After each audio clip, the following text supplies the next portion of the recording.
उत्तराखंड के सीएम धामी ने लिबरहेड़ी में जनसभा को किया संबोधित। प्रत्याशी करतार सिंह भड़ाना के समर्थन में मांगे वोट। केंद्रीय राज्य मंत्री अजय टम्टा प्रचार के लिए पहुंचे गोपेश्वर। कहा बद्रीनाथ उपचुनाव में मिलेगा बहुमत।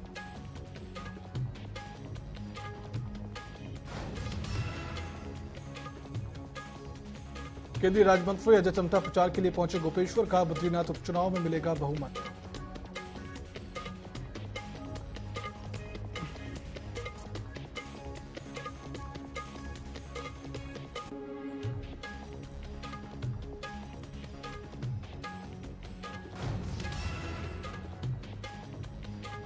बीजेपी के पूर्व विधायक हरभजन सिंह चीमा के पत्र पर जुड़ी सियासत। कांग्रेस प्रवक्ता का सामने आया बयान। कहा इस मुद्दे पर बैकफुट पर आ गई बीजेपी।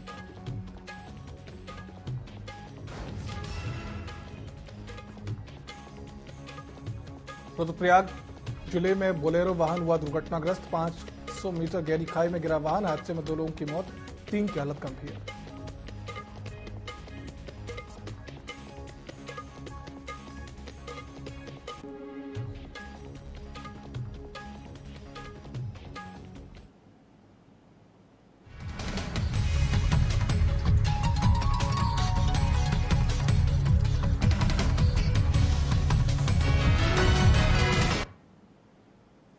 नमस्कार, स्वागत है आप सभी का न्यूज अपडेट में। मैं हूं आपके साथ सिद्धांत त्रिपाठी। रुक करते हैं खबरों की ओर, जहां उत्तराखंड के मुख्यमंत्री पुष्कर सिंह धामी ने मंगलौर विधानसभा उपचुनाव को लेकर लिबरहेड़ी में एक विशाल जनसभा को संबोधित किया। जनसभा को संबोधित करते हुए मुख्यमंत्री धामी ने कहा कि मंगलौर प्रत्याशी करतार सिंह भड़ाना को कर्मठ और ईमानदार बताते हुए जनता से समर्थन और सहयोग की अपील की। इस दौरान हरिद्वार सांसद त्रिवेंद्र सिंह रावत, केंद्रीय मंत्री चौधरी जयंत सिंह भी इस कार्यक्रम में शामिल रहे। लोकसभा चुनाव के बाद भाजपा विधानसभा चुनाव पर फोकस कर रही है और इसी कड़ी में भाजपा ने देश के 24 राज्यों के लिए प्रदेश प्रभारी और सह प्रभारियों की नियुक्ति की है। पार्टी हाईकमान ने उत्तराखंड के प्रदेश प्रभारी के रूप में दुष्यंत गौतम को दोबारा जिम्मेदारी दी है और इसके साथ ही रेखा वर्मा को सह प्रभारी बनाया। बता दें कि दोनों प्रभारी और सह प्रभारी पिछले लंबे समय से उत्तराखंड में पार्टी का काम देख रहे हैं।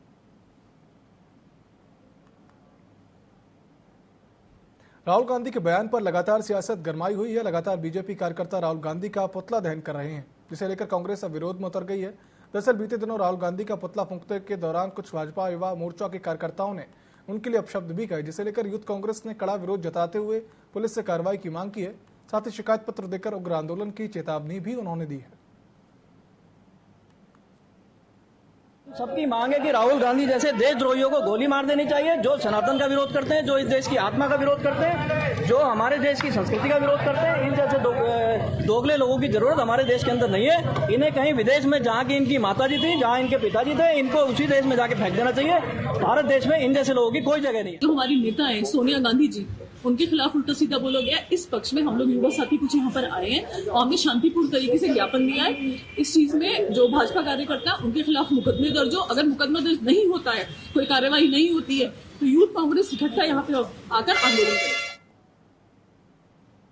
बीजेपी के पूर्व विधायक हरभजन सिंह चीमा के सोशल मीडिया पर वायरल हो रहे पत्र को लेकर सियासत छिड़ गई है। दरअसल उन्होंने पत्र में महिलाओं के कपड़े पहनने की वजह से ही उनके साथ गलत घटनाएं होने की बात कही, जिसे लेकर कांग्रेस के प्रदेश प्रवक्ता गरिमा दासोनी ने नाराजगी जताते हुए कहा कि इससे भाजपा का चरित्र और चेहरा उजागर हुआ है। बीजेपी इस मुद्दे पर बैकफुट पर आ चुकी है। वहीं बीजेपी के प्रदेश मीडिया प्रभारी मनवीर सिंह चौहान ने कहा कि अभी उनको इस बयान के बारे में कोई जानकारी नहीं है। भाजपा ने महिलाओं को आगे बढ़ाने के लिए कार्य किया है। हर भारतीय जनता पार्टी का कार्यकर्ता मातृशक्ति का सम्मान के लिए काम करता है, उनके उत्थान के लिए प्रयास करते हैं। लेकिन जो भी कोई व्यक्ति अगर मातृशक्ति के खिलाफ किसी भी तरह का कोई बयान की हम कड़े शब्दों में निंदा करते हैं। जो पूरी ढकी होती हैं औरतें, उनके साथ दुष्कर्म नहीं हो रहे हैं क्या? जिन्होंने सूट साड़ी पहन रखी उनके साथ दुष्कर्म नहीं होते क्या? तो ऐसे में ये एक संकीर्ण मानसिकता का परिचय चीमा जी ने दिया है और जो लोग ये करते हैं वो विकृत मानसिकता के लोग होते हैं। ये चीमा जी को समझना होगा कि वो नॉर्मल ह्यूमन बीइंग्स नहीं होते, जो महिलाओं को केवल उपभोग की वस्तु समझते हैं, केवल वासना की दृष्टि से देखते हैं और जिनकी अपब्रिंगिंग बहुत ही ज्यादा खराब होती है, उसी तरह के लोग इस तरह की चीजें करते हैं।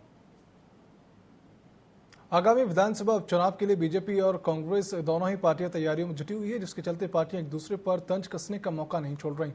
इसी कड़ी में भाजपा विधायक ने कांग्रेस पर चुटकी लेते हुए कहा कि लोकसभा चुनाव के परिणाम के बाद कांग्रेस पार्टी की कमर टूटी हुई है और उत्तराखंड के अंदर कांग्रेस कहीं भी नहीं दिख रही। वहीं कांग्रेस पूर्व कैबिनेट मंत्री नव प्रभात ने पलटवार करते हुए कहा कि अगर भाजपा अपने संगठन और नीतियों के प्रति इतनी आश्वस्त है तो मंगलौर से एक आयातित उम्मीदवार को क्यों खड़ा किया गया है। देखिए, जहां तक मंगलौर का प्रश्न है, अगर भाजपा अपने संगठन या अपनी नीतियों के प्रति इतनी आश्वस्त है तो क्या कारण है कि एक आयातित उम्मीदवार हमारे सामने जो ना उत्तराखंड का रहने वाला है, उसकी जन्मभूमि उत्तराखंड नहीं, उसकी कर्मभूमि उत्तराखंड नहीं, उसके कर्म भूमि का कोई संबंध हरिद्वार से नहीं, ये अपने आप में दर्शाता है कि उनकी मंशा कुछ दूसरी है। वो केवल धन बल के प्रयोग से चुनाव लड़ना और जीतना चाहते हैं। मंगलौर के सम्मानित मतदाताओं ने लोकसभा में कांग्रेस को अपार समर्थन दिया है और ये लोकसभा का चुनाव एक बात और स्पष्ट कर गया है कि इस समय की राजनीति में बसपा का अस्तित्व समाप्ति की ओर है। देखिए, मैं पहले ही कह चुका हूं कि कांग्रेस की कमर टूटी हुई है और उत्तराखंड के अंदर कांग्रेस संगठन कहीं भी खड़ा नहीं दिखाई पड़ता है। जो छुटपुट बयानबाजी होती है वो नेताओं के, जो थोड़ा बहुत जिनका अपना कोई निर्वाचित प्रतिनिधि है या कांग्रेस के पदाधिकारी हैं, ये अपनी फेस सेविंग के लिए बयानबाजी करके अपनी राजनीति को बचाने का काम करते हैं। धरातल पर कांग्रेस कहीं नहीं है, ये मैंने पहले भी कहा है और आज भी मैं कह रहा हूं, क्योंकि कांग्रेस संगठन नाम की चीज उत्तराखंड में अब बची नहीं है। विधानसभा उपचुनाव प्रचार के अंतिम चरण में भाजपा स्टार प्रचारकों को जनता के बीच पहुंचाने जा रही है। उत्तराखंड में 10 जुलाई को बद्रीनाथ और मंगलौर विधानसभा सीट के लिए मतदान होना है। 7 और 8 जुलाई को मुख्यमंत्री धामी बद्रीनाथ विधानसभा के चुनाव प्रचार में शामिल होंगे। आदरणीय मुख्यमंत्री पुष्कर सिंह धामी जी का जो विजन उत्तराखंड राज्य को सर्वश्रेष्ठ राज्य बनाने का है, उस पर अपनी मुहर लगाने वाले हैं और जल्द जो चुनाव परिणाम होगा वो भारतीय जनता पार्टी के पक्ष में होगा। भारतीय जनता पार्टी के जो हमारे स्टार प्रचारक हैं वो वहां पर आज से उनकी सभाएं शुरू हो चुकी हैं। आज माननीय मुख्यमंत्री जी और केंद्रीय मंत्री जयंत चौधरी जी की वहां पर मंगलौर में उनकी जनसभा है। इसके साथ ही बद्रीनाथ में भी हमारे वरिष्ठ नेताओं की जनसभाएं का कार्यक्रम होने वाला। बद्रीनाथ विधानसभा उपचुनाव में जिस तरह भाजपा कांग्रेस के नेताओं का जमावड़ा लग गया है, उससे लग रहा है कि चुनाव रोमांचक मोड़ पर आ चुका है। कांग्रेस छोड़कर भाजपा में आए राजेंद्र भंडारी को मूल कार्यकर्ता असहज महसूस कर रहे हैं, तो वहीं भाजपा शीर्ष नेता लगातार भाजपा प्रत्याशी के पक्ष में वोट करने के लिए रैलियां, सभाएं और जनसंपर्क अभियान कर रही है। इसी कड़ी में केंद्रीय राज्य मंत्री अजय टम्टा भी बद्रीनाथ उपचुनाव में प्रचार के लिए गोपेश्वर पहुंचे। उन्होंने कहा कि केंद्र और राज्य सरकार के विकास योजनाओं को देखते हुए बद्रीनाथ उपचुनाव को बहुमत मिलेगा। भारतीय जनता पार्टी की सदस्यता ग्रहण की और कांग्रेस के का परित्याग कर आज वह भाजपा के उम्मीदवार हैं। निश्चित रूप से उन्होंने बद्रीनाथ की महान जनता के भावनाओं का अनादर किया है, पूरा देश का सम्मान किया है। प्रश्न है कि ये फैसला क्यों लिया, जनता पूछना चाहती है। लोकसभा चुनाव के बाद अब उत्तराखंड में नगरीय निकाय चुनाव की तैयारी चल रही है। सभी राजनीतिक दल से अपने अपने मुद्दों के साथ जनता के बीच जाकर प्रचार प्रसार कर रहे हैं। इसी कड़ी में कांग्रेस के उपाध्यक्ष सूर्यकांत धस्माना ने कहा कि भाजपा अब निकाय चुनाव को आगे नहीं बढ़ा सकती। शहर की बुरी हालत होने का मुख्य कारण जनप्रतिनिधि न होना है। उन्होंने आगे कहा कि शहर में न तो पार्षद है न ही मेयर है। पुराने मेयर ही नेम प्लेट लगाकर घूम रहे हैं। जनप्रतिनिधि न होने के कारण शहर की जो बुरी हालत हो रखी है, पार्षद नहीं है, नगर निगम में मेयर नहीं है, पुराने मेयर साहब नेम प्लेट लगा करके घूम रहे हैं, लेकिन मेयर तो कोई है नहीं शहर के अंदर, तो कौन आवाज उठाएगा। शहर के अंदर लाइट खराब है, शहर के अंदर जल भरा हो रहा है, नालियां चौक पड़ी हुई है, गंदगी हो रखी है शहर में, लोग डेंगू से लोग अब बीमार होने शुरू हो गए हैं, कौन आवाज उठाएगा। जनप्रतिनिधि है नहीं। अब चुनाव तो सितंबर में सरकार को कराना ही पड़ेगा। चुनाव से कितना भागेंगे, अल्टीमेटली तो चुनाव का सामना सरकार को करना ही पड़ेगा। रुद्रपुर प्रयाग के जिले रतनपुर अंद्रिया थेड़ा मोटर मार्ग पर बोलेरो वाहन दुर्घटनाग्रस्त होकर गहरी खाई में जा गिरी। वाहन में 5 लोग सवार थे, जिनमें से 2 लोगों की मौके पर ही मौत हो गई, जबकि 3 लोग गंभीर रूप से घायल हैं, जिन्हें अस्पताल में भर्ती कराया गया। जिला आपदा प्रबंधन अधिकारी नंदन सिंह रजवार ने बताया कि सभी लोग घेंगड़ गांव के रहने वाले हैं और इस घर से कुछ दूरी पर हुई घटना के कारण क्षेत्र में मातम छाया हुआ है। ठीक है, मैं जा रहा था आम लेके, ठीक है जी, आम लेके जा आवाज सुनी, वो करे थे, वो आवाज मारा था, दिनेश दिनेश दिनेश कर रहा था वो ना, उसका बाप कर रहा था। अब मैंने सोचा कि वो निकाले गया, बोलता भाग नहीं। मैं आया, मैंने फिर अपने गांव में हल्ला करा, हमारे गांव वाले सारे आगे, फिर मैं यहाँ पर जाके हल्ला करा, फिर ये लोग भी आए। यहाँ से 200 मीटर है यहाँ नीचे ये लोग होंगे, ये मकान है। उस टाइम हल्की बारिश हो रही थी, सारे लोग अंदर थे, किसी ने नहीं सुना उस टाइम। अगर बरसात नहीं होती ना तो इन लोगों ने आना था। आज जब मैंने हल्ला करा था, ये लोग भी आगे सारे ऊपर। उत्तरकाशी के चीड़बासा नाले से अस्थायी पुलिया बहने का मामला सामने आया, जहां नाले के उद्गम स्थल पर हिमखंड टूटने और बारिश के कारण नाले पर बनी अस्थायी पुलिया बह गई। वहीं पुलिया बहने के बाद नाले को पार करते हुए 2 यात्री इसमें बह गए। इसे लेकर रेंज अधिकारी ने सूचित करते हुए बताया कि चीड़बासा और भोजवासा में लगभग 36 यात्री हैं जो कि सकुशल हैं। वहीं चीड़बासा नाले में सर्च और रेस्क्यू का कार्य अभी जारी है।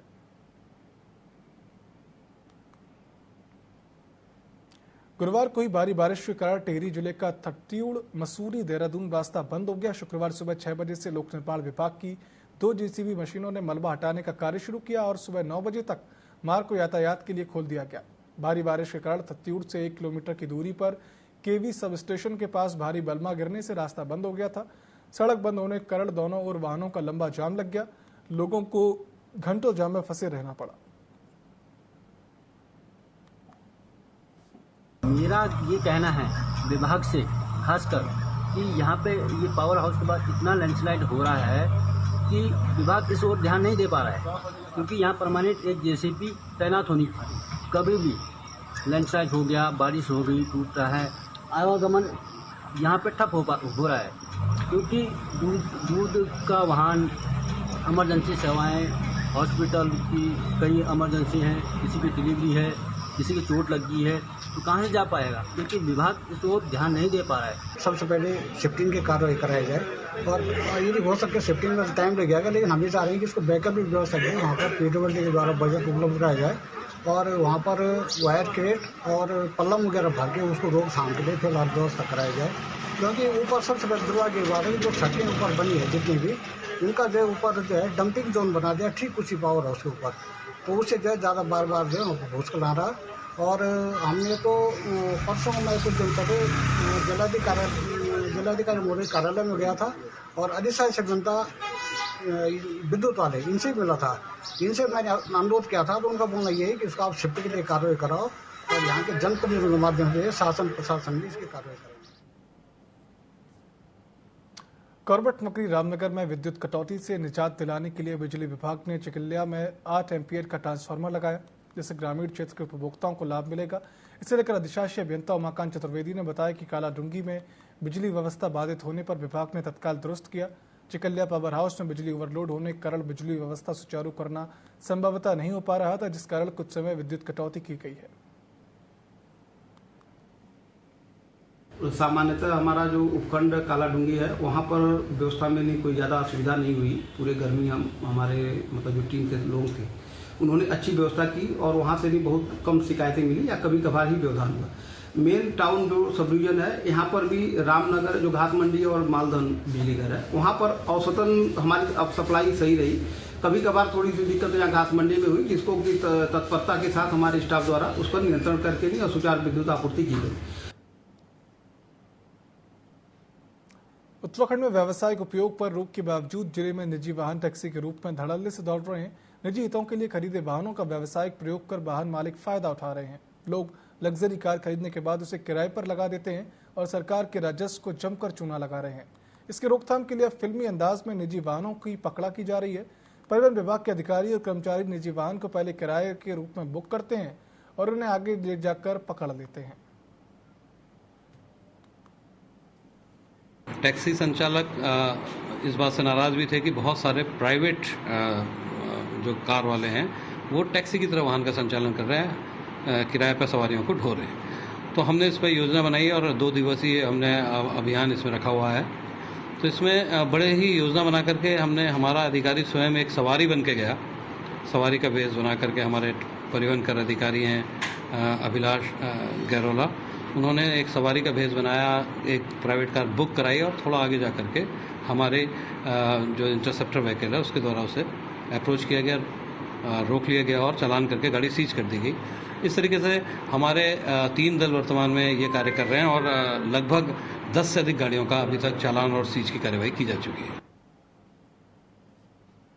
उत्तराखंड में बीते कई दिनों से हो रही भारी बारिश के बीच मौसम विभाग ने 5 और 6 जुलाई के लिए प्रदेश के कई हिस्सों में भारी बारिश का रेड अलर्ट जारी किया। खासकर कुमाऊं के अधिकांश हिस्सों में भारी बारिश का रेड अलर्ट जारी किया गया है। मौसम विभाग के निदेशक विक्रम सिंह ने कहा कि भारी बारिश के चलते आम जनता को सतर्क रहने की खास जरूरत है, क्योंकि बीते कई दिनों से प्रदेश के अनेक हिस्सों में हो रही भारी बारिश के बाद भूस्खलन के साथ ही नदी नाले उफान पर है। ऐसे में नदी नालों के आसपास जान बचाएं।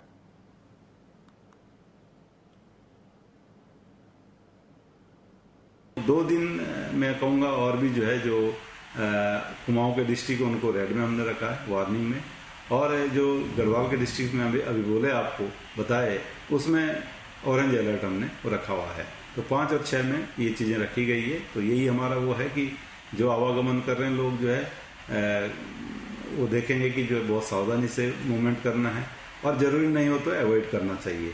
इसी तरह जो नदी नाले उसमें पानी का स्तर बढ़ेगा और उसकी वजह से कहीं ना कहीं जो आसपास लोग रहते हैं उनको काफ़ी सतर्क रहने की ज़रूरत है या उनको सेफ जगह में रहना चाहिए, चले जाना चाहिए।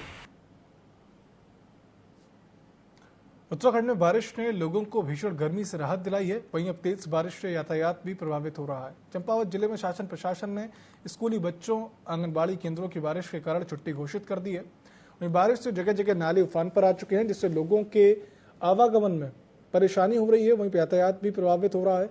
बारिश से ग्रामीण क्षेत्र ज्यादा प्रभावित हो रहे हैं। टनकपुर से चंपावत जाने वाले राष्ट्रीय राजमार्ग में स्वाला की पहाड़ियां लगातार दरकने से नेशनल हाईवे भी प्रभावित हो रहा है।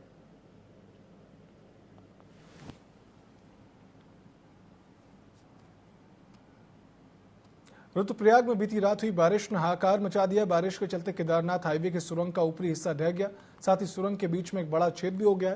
फिलहाल इस रास्ते केदारनाथ धाम जाने वाले वाहनों की आवाजाही बंद की गई है। यात्री बाईपास मोटरमार्ग से आवाजाही कर रहे हैं। वहीं दूसरी ओर बारिश के चलते कई जगहों पर जलभराव की स्थिति भी पैदा हो गई है। घाट जलमग्न हो चुके हैं। बेलिनी पुल के नीचे शिव मूर्ति डूब गई है। वहीं आवासीय घरों को भी खतरा पैदा हो गया है।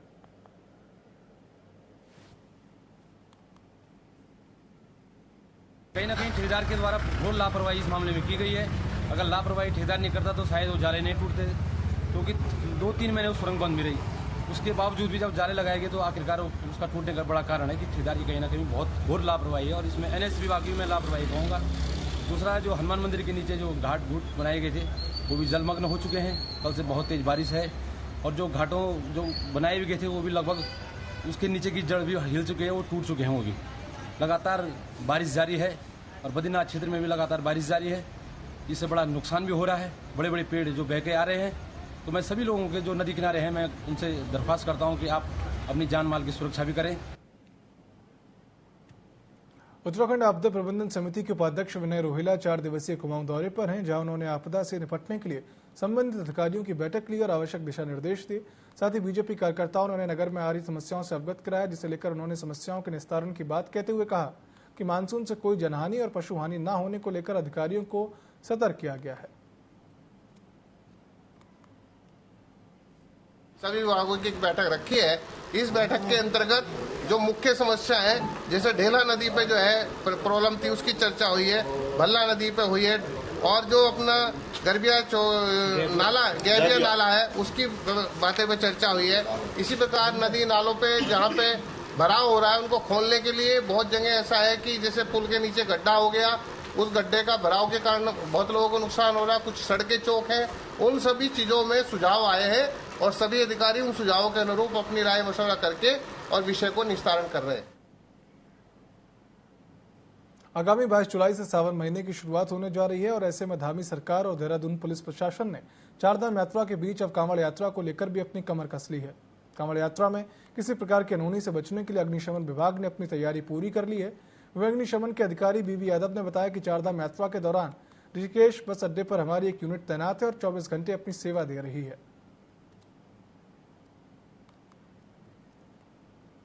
देखिए, जहाँ चारधाम यात्रा की बात है, इसमें अब हमारी जो है एक यूनिट तैनात है ऋषिकेश बस अड्डे पर, जो वो 24/7 वहीं चल रही है। और कांवड़ यात्रा की बात है तो इसमें हमारे 3 यूनिटें जो है उस 4 धाम के अतिरिक्त 3 यूनिटें रहती हैं। एक नटराज चौक पर रहती है हमारी ऋषिकेश में, दूसरी जो है IDPL में, और तीसरी थाना रायवाला पर जो है। ये हमारी तैयारियां हैं इसके दृष्टिगत। आप देख रहे हैं कि इस समय जो है गाड़ियों में या कभी रोड एक्सीडेंट हो जाए तो हमारी यूनिट दोनों काम करती है, अग्निशमन और रेस्क्यू का कार्य दोनों करती है। तो इस तरह से हम कांवड़ यात्रा के लिए भी तैयारी कर ली है। देखिए, जहां 4 खबरों के बीच रुद्रप्रयाग से एक बड़ी खबर सामने आ रही है। उत्तराखंड के रुद्रप्रयाग से एक बड़ी खबर, जहां जिले में भारी बारिश की चेतावनी दी गई है। रुद्रप्रयाग से बड़ी खबर, जहां जिले में भारी बारिश की चेतावनी मौसम विभाग ने जारी किया रेड अलर्ट। ये हम बात कर रहे हैं रुद्रप्रयाग की, जहां पर मौसम विभाग ने रेड अलर्ट जारी किया है। स्कूलों और आंगनबाड़ी केंद्रों में 6 जुलाई को अवकाश घोषित। डीएम डॉक्टर सौरभ गहरवार ने भारी बारिश को देखते हुए लिया फैसला। आपको बता दें कि रुद्रप्रयाग में मौसम विभाग ने भारी बारिश की चेतावनी दी है। मुख्य शिक्षा अधिकारी एवं जिला कार्यक्रम अधिकारी को दिए गए निर्देश। आंगनबाड़ी और स्कूल को में अवकाश घोषित कर दिया गया है। रुद्रप्रयाग जिले में बारिश का रेड अलर्ट।